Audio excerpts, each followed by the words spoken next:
Welcome to Mee TV news. నేను మీ మౌనిక.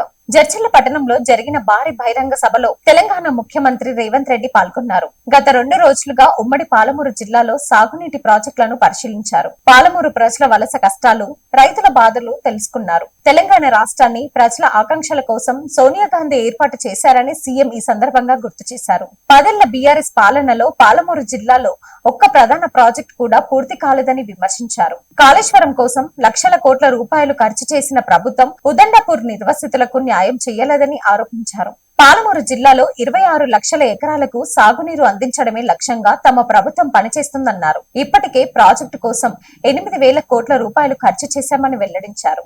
జిల్లాలో విద్య అభివృద్ధికి కొడంగల్లో ఎడ్యుకేషన్ హబ్ నిర్మిస్తున్నామని అన్నారు. రేషన్ కార్డులు, ఇందిరమ్మ ఇళ్లు, ఉచిత విద్యుత్, మహిళలకు ఉచిత బస్ ప్రయాణం వంటి సంక్షేమ కార్యక్రమాలను ప్రస్తావించిన సీఎం తమ పాలనపై చర్చకు రావాలని కేసీఆర్ కు సవాల్ విసిరారు. అనంతరం మాట్లాడిన మంత్రి వాకిటి శ్రీహరి ఉమ్మడి పాలమూరు జిల్లాలో సాగునీటి ప్రాజెక్టులపై సీఎం రేవంత్ రెడ్డి, మంత్రి ఉత్తమ్ కుమార్ ప్రత్యేక దృష్టి పెట్టారని అన్నారు. మక్తాల్ నుండి ఉదండపూర్ వరకు ప్రాజెక్టులను పరిశీలిస్తూ రైతులకు భరోసా కల్పించారని అన్నారు. గత ప్రభుత్వాలు విస్మరించిన ప్రాజెక్టులను ప్రస్తుతం ప్రభుత్వం వేగంగా పూర్తి చేస్తుందని, మక్తాల్, నారాయణపేట్, కొడంగల్ ఎత్తిపోతల పథకం పూర్తయితే ఈ ప్రాంతం సస్యశ్యామలంగా మారుతుందని ఆశాభావం వ్యక్తం చేశారు. నాగర్ కర్నూలు జిల్లా బిజ్నేపల్లి పోలీస్ స్టేషన్ వద్ద బహుజన సమాజ్ పార్టీ ఆధ్వర్యంలో నిరసన కార్యక్రమం నిర్వహించారు. బీఎస్పీ నాయకులపై నమోదవుతున్న అక్రమ కేసులను వెంటనే ఉపసంహరించుకోవాలని పార్టీ నేతలు డిమాండ్ చేశారు. బిజ్నేపల్లి పోలీస్ స్టేషన్ బీఎస్పీ నాయకులు ముట్టడించి ఆందోళన నిర్వహించారు. ఖానాపూర్ గ్రామానికి చెందిన షాయిన్పేట్ రాము, లక్ష్మి దంపతులపై రాజకీయ ఒత్తిడి, అక్రమ కేసులు నమోదు చేశారని నాయకులు ఆరోపించారు. తాము ఎలాంటి తప్పు చేయలేదని చెప్పినప్పటికీ కేసు పెట్టడం అన్యాయమని అన్నారు. ఈ సందర్భంగా బీఎస్పీ నేతలు మాట్లాడారు. కాంగ్రెస్ పాలనలో ఆధిపత్య కులాలకు ఒక న్యాయం, బహుజనులకు మరొక న్యాయం జరుగుతుందని విమర్శించారు. గతంలో కూడా పలువురు బహుజన నాయకులపై ఇలాంటి కేసు నమోదు చేశారని ఆరోపించారు. బీఎస్పీ నాయకులపై నమోదవుతున్న అక్రమ కేసులను వెంటనే రద్దు చేయాలని, లేకపోతే జిల్లా ఎస్పీ కార్యాలయానికి ముట్టడించే కార్యక్రమాన్ని చేపడతామని హెచ్చరించారు.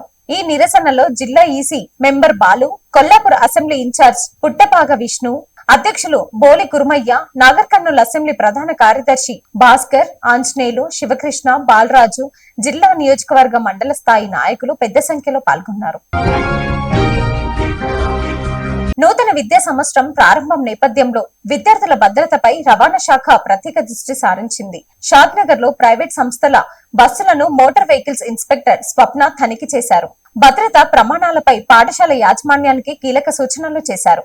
షాద్ నగర్ పరిధిలోని పలు ప్రైవేట్ పాఠశాలల బస్సులను మోటార్ వెహికల్స్ ఇన్స్పెక్టర్ సి స్వప్న ఆధ్వర్యంలో అధికారులు తనిఖీ చేశారు. నూతన విద్యా సంవత్సరం ప్రారంభమైన నేపథ్యంలో విద్యార్థుల సురక్షిత ప్రయాణాన్ని దృష్టిలో ఉంచుకొని ఈ తనిఖీ నిర్వహించారు. తనిఖీల సందర్భంగా బస్సుల ఫిట్నెస్, బ్రేకులు, టైర్ పరిస్థితి, అత్యవసర దారులు, ఫస్ట్ ఎయిడ్ బాక్స్, అగ్నిమాపక పరికరాలు వంటి భద్రత ప్రమాణాలను క్షుణ్ణంగా పరిశీలించారు. ఈ సందర్భంగా ఎంవీఐ స్వప్న మాట్లాడుతూ విద్యార్థులను రవాణా చేసే ప్రతి వాహనం పూర్తిస్థాయి ఫిట్నెస్ నిబంధనలను అనుగుణంగా ఉండాలని సూచించారు. చిన్నపాటి నిర్లక్ష్యం కూడా ప్రమాదాలకు కారణమవుతున్నాయని హెచ్చరించారు. పాఠశాల యాజమాన్యం బస్సుల నిర్వహణపై ప్రత్యేక శ్రద్ధ వహించాలని, ప్రభుత్వం నిర్దేశించిన రవాణా భద్రతా నిబంధనలను తప్పనిసరిగా పాటించాలని సూచించారు.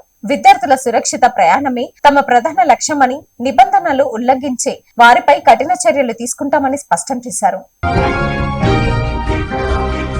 రంగారెడ్డి జిల్లా కడ్తాల్ మండల కేంద్రంలోని శ్రీ చెన్నకేశవ స్వామి దేవాలయంలో ప్రత్యేక పూజలు నిర్వహించి నూతనంగా ఎన్నికైన దేవాలయ పాలక మండలి సభ్యులను ఘనంగా సన్మానించారు.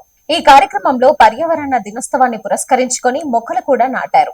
కడ్తాల్ శ్రీ చెన్నకేశవ స్వామి దేవాలయ కమిటీ నూతన చైర్మన్ గూడూరు జంగారెడ్డి, బోర్డు సభ్యులు రమేష్ యాదగిరి, మంజుల నరేందర్ రెడ్డి, కో ఆప్షన్ సభ్యులు శ్రీమన్నారాయణలను, మాజీ జెడ్పీటీసీ, ఎల్హెచ్పిఎస్ రాష్ట్ర ఉపాధ్యక్షులు Radhakrishna memorial charitable trust chairman Jarupula Dasharath Naik శాల్వతో ఘనంగా సన్మానించారు. ఈ సందర్భంగా దశరథ్ నాయక్ మాట్లాడుతూ దేవాలయ అభివృద్ధికి అవసరమైన సహాయ సహకారాలను తమ ట్రస్ట్ ద్వారా అందిస్తామని హామీ ఇచ్చారు. అలాగే ప్రపంచ పర్యావరణ దినోత్సవ సందర్భంగా దేవాలయ ఆవరణలో భావితరాల కోసం మొక్కలు నాటడం జరిగిందన్నారు. ఈ కార్యక్రమంలో స్థానిక సర్పంచ్ భిక్షపతి, మాజీ సర్పంచ్ హంస మోతియా నాయక్, మాజీ రైతు కోఆర్డినేటర్ జోగు వీరయ్య, మాజీ మార్కెట్ డైరెక్టర్ లయక్, ఆలీతో పాటు పలువురు నాయకులు, వార్డు సభ్యులు, భక్తులు తదితరులు పాల్గొన్నారు. దేవాలయ అభివృద్ధికి సహకారం అందిస్తామని హామీ ఇస్తూ నూతన పాలక మండలికి శుభాకాంక్షలు తెలియజేశారు. Thanks for watching.